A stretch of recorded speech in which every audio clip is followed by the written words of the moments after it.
It is the early 1960s, and it is the dawn of modern-day vaccines. What is the story behind much of the protection we have today? Welcome to ReachMD Book Club. I'm your host, Dr. John Russell. I'm joined today by Dr. Meredith Wadman, author of The Vaccine Race, Science, Politics, and the Human Cost of Defeating Disease. So, Dr. Wadman, welcome to the show.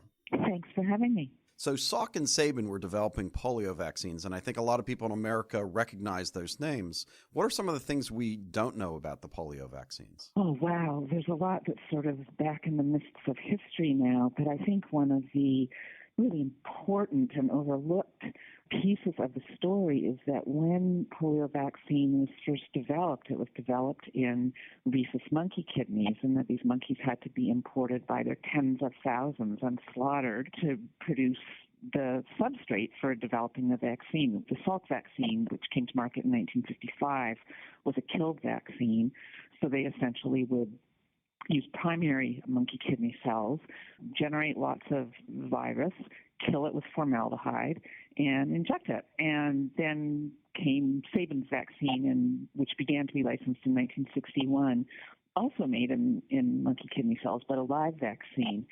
It emerged and became public in 1961 that there was a silent monkey virus. In fact, there were many silent monkey viruses inhabiting these monkey kidney cells, but there was one that was carcinogenic. It killed 70% of laboratory hamsters in one particular experiment by an unsung heroine, in my view, of American medical science, a woman named Bernice Eddy, who worked in polio vaccine safety at NIH, and she was actually punished, basically, for her discovery, but she was right, and eventually they moved away to another species that didn't harbor this virus, SV40. But that, to me, is sort of incredible when you look at it from our 21st century perspective, that dealing with a possible carcinogenic virus in the substrate that is being used to make the vaccines that's being injected into basically every American school kid is just extraordinary. So I think kind of being on the other side of the AIDS epidemic, I think any of us would kind of take pause to say we're taking substrate from a monkey and we're going to inject it into human beings, I think, right now. And I think that probably led to a lot of the interesting work at the Wistar Institute. So what was the Wistar Institute? The Wistar Institute was this sort of hoary medical and anatomical biological research institute tucked away on the grounds of the University of Pennsylvania, but independent of it. And it had been founded by a wealthy Philadelphia family, basically as a storehouse for anatomical specimens in the late 19th century. But by 1960-ish, it was moribund. It was sort of dying of neglect.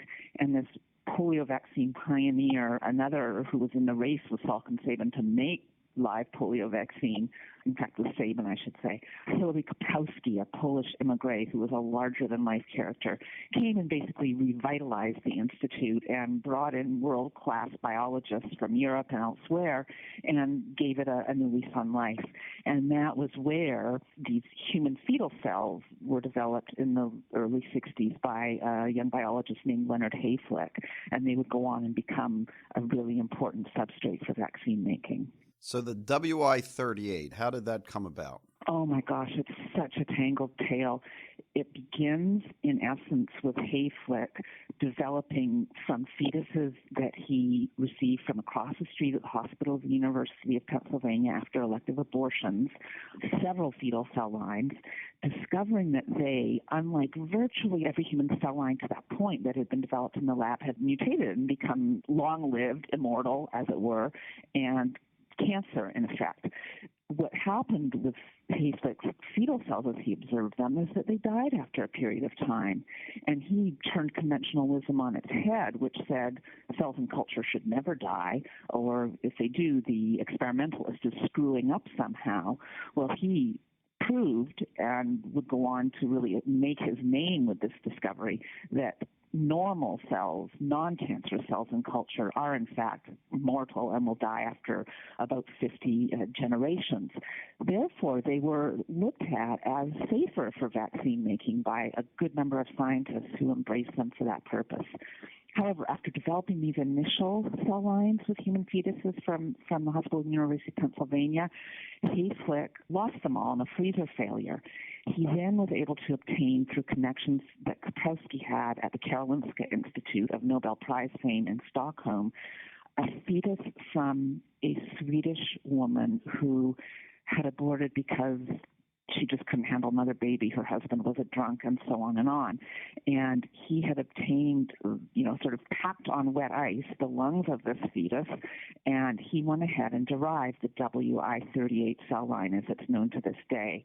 Because these normal cells divide about 50 times in culture, but because if you freeze them, they stop dividing and then pick up where they left off after you thaw them, be that 1 year from now or 10 years or 50 years from now, he created a supply of cells, 800 tiny vials filled with 3 million or so cells each, that was for practical purposes infinite in terms of vaccine making. And they are used to this day in vaccine making. So can you tell us about the rubella epidemic of 1964? Oh, it was devastating. Again, lost in the mists of history.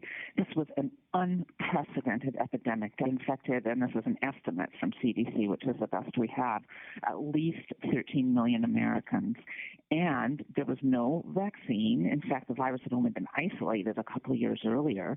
And so you had all these women of childbearing age, because rubella, as all of you will know, also known as German measles, causes a mild disease in children or adults. But if it infects a pregnant woman, it's just devastating to the fetus much of the time, particularly at exquisitely vulnerable windows during the first trimester.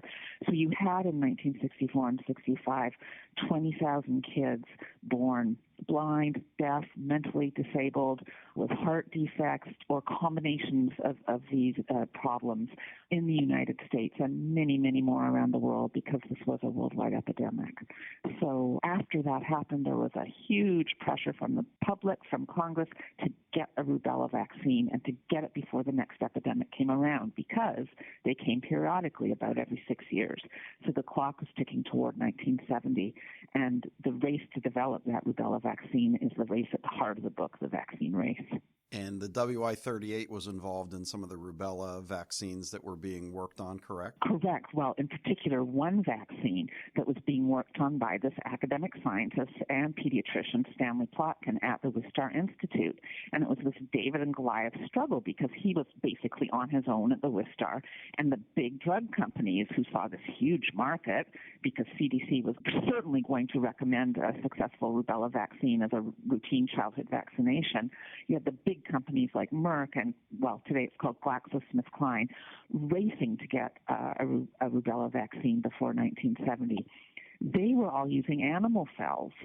However, Plotkin, because his colleague Len Hayflick down the stairs and around the corner in the Wistar had developed the WI38 human fetal cells, used those as his mini vaccine factory, and developed what ended up being the most immunogenic and the safest of all the vaccines that were developed in the 1960s. However, politics got in the way, and his vaccine was completely sidelined.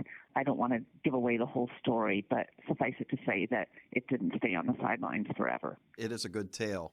If you're just tuning in, this is ReachMD Book Club. I'm your host, Dr. John Russell, and I'm talking with Dr. Meredith Wadman, author of The Vaccine Race, Science, Politics, and the Human Cost of Defeating Disease. I think one of the things that kind of was very interesting to me in the book is all the vaccine studies that were happening in homes for disabled children. Can you talk a little bit about that? Because that really seems anachronistic, I think, in our today's day and age. Yeah, this was terribly sobering, and it was at the heart of so much of my research on this book. Stanley Plotkin, when he developed this rubella vaccine at the Wistar, tested it in what was known as the St. Vincent's Home for Children, which was an orphanage run by the Archdiocese of Philadelphia. And the first kids ever to get that vaccine were 1- and 2-year-old toddlers in this orphanage. Now, it needs to be said that Plotkin was not some kind of medical outlier. All medics, virtually in the sort of 20 years after World War II, routinely used institutional populations, powerless people, prisoners, pregnant women in charity wards, the orphanage in Philadelphia, and on and on. This was considered routine practice, and it wasn't until a real upheaval in medical ethics in the mid-1960s, brought on by a paper in the New England Journal of Medicine by an anesthesiologist at Harvard named Henry Beecher, who kind of said, the emperor has no clothes here. It wasn't until that paper came out that basically U.S. regulators turned on a dime and said, you have to have informed consent. You cannot use these institutionalized populations and so on. And a whole new era in research ethics was ushered in. And can you also talk about the third arm of the rabies vaccine, which seemed to be part of WI-38's lineage? Oh, yes. The rabies vaccine that was developed with WI-38 was so far superior to what was available in the mid-60s, when, incidentally, there was a terrible rabies problem among wild animals in the United States. And there were regular deaths of oftentimes sort of kids doing backyard camping, horrible rabies deaths, because the vaccine that was available was only marginally effective, and sometimes it was more dangerous to get the vaccine. Well, I shouldn't say more dangerous than getting the disease, but it was a terrible sort of Hobson's choice because the vaccine itself could have fatal side effects. And so along comes Hilary Kaprowski at the Wistar, uses the cells, WI-38, developed by Lynn Hayflick, to make a far superior and far safer and far more effective rabies vaccine, which was tested in this startlingly successful trial among Iranian villagers in remote areas in the mid-70s, where routinely they would be attacked by rabid wolves. And the results were just fantastic, and that vaccine was on the market within a couple of years. So I also think one of the things that really stood out to me about the book was kind of the two political fronts, and the one political front on which vaccine was being chosen, which seemed often capricious. And the second was, that once upon a time, people find out years later that this vaccine was derived from cells from an abortion done in the 1960s. And suddenly people are kind of up in arms that this vaccine is the product of something that they don't want to be part of. Can you talk to the second controversy? Absolutely. There's a core of people who strongly oppose abortion for moral or ethical or religious reasons, who really refuse to take or try to refuse to take vaccines developed in fetal cells, of which there are a significant number in the childhood vaccine schedule, and it's a completely consistent ethical position one can imagine. However, there's not a lot of choice. For one thing, the MMR vaccine, the R element being rubella, is made in the WI-38 cells, and Merck does not make it separately. Thus, if one wants to vaccinate one's child against measles and mumps, but not rubella, that's an impossibility in this country. But there was a very hardcore group of abortion opponents who lobbied Merck about the turn of the 21st century to develop what they called an ethical vaccine, and that just was a non-starter with the company. They then wrote to the Vatican and said, would you pronounce this vaccine unethical and say that Catholics shouldn't take it?